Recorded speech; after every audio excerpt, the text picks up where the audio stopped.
Hello.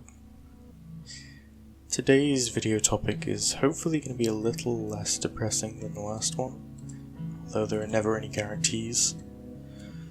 I want to talk about brushes.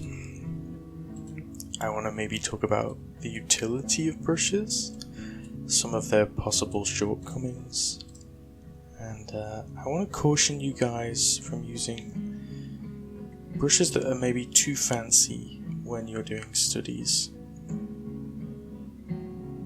In the background we have footage of Gandalf. It's a 52-minute hard round painting of Gandalf. And I feel like Gandalf's an appropriate figure to be painting and talking about this kind of stuff, because for a lot of beginner artists, a famous artist's ABR brush file seems to be like the one true ring. It seems to be this magical item that's guaranteed to give you unlimited powers, and if anyone's ever downloaded a brush set from an artist, they know that it's just simply not true. But still, it's a question we get a lot, a question I've had a lot.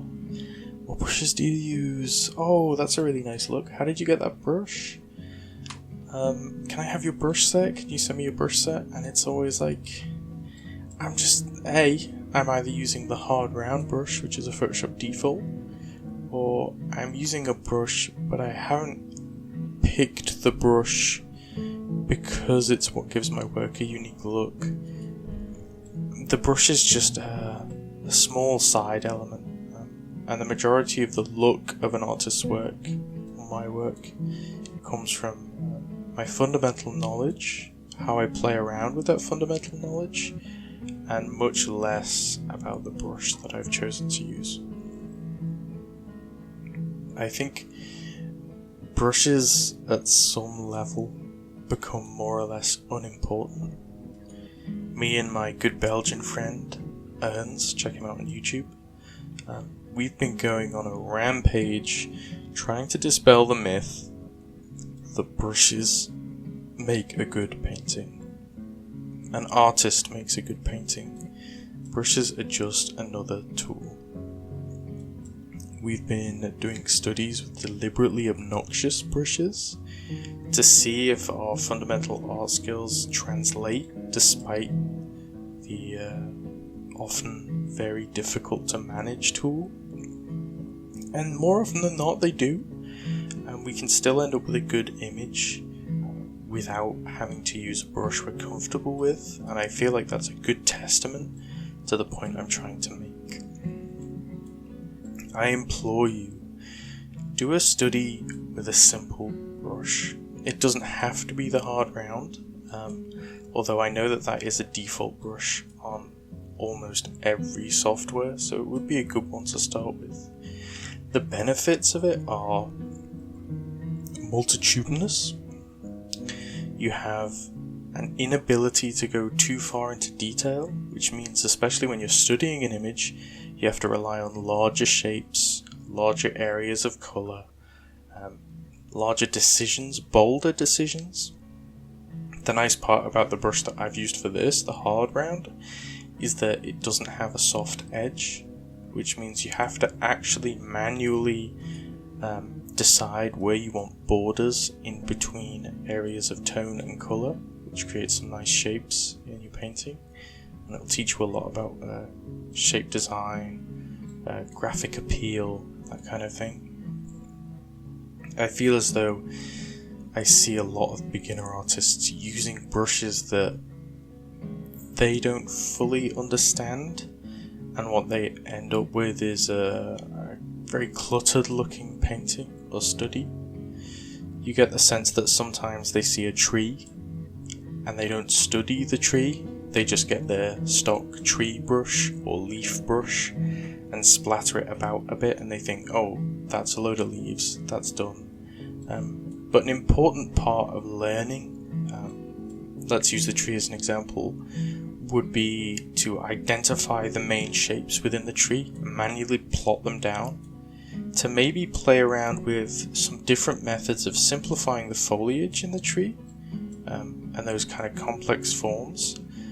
And if you're using a brush that's going to do that for you, you don't have as much room to play and to make your own way.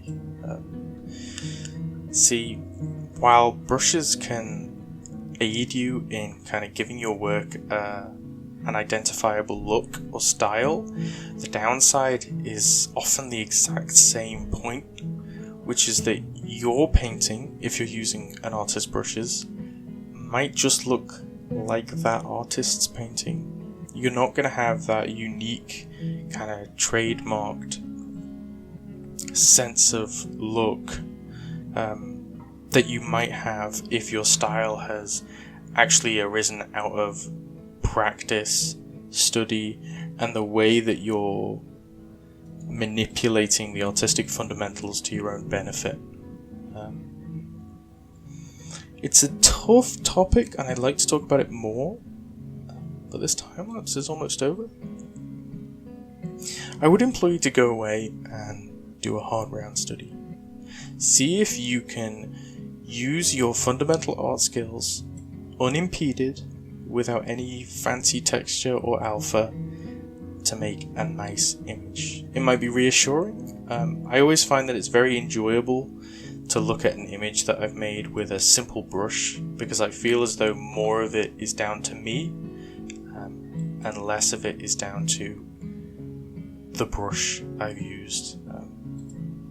The same thing could be said for graphics tablets. I know a lot of people obsess over what tablet they're using, and it's the exact same thing. It's like, it's not about the tablet. You could get cartridge paper and a HB pencil and create beautiful works of art. So there's no need to obsess over a high price fancy screen tablet before you've almost earned the skills to need one. But yeah.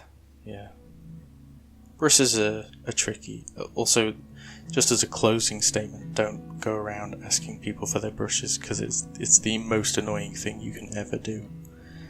And that's coming from someone who's had a lot of people asking for his brushes. It's infuriating. please don't do it. I'll leave you with that. But I hope you have a good day. And I will probably make another video soon. So, goodbye.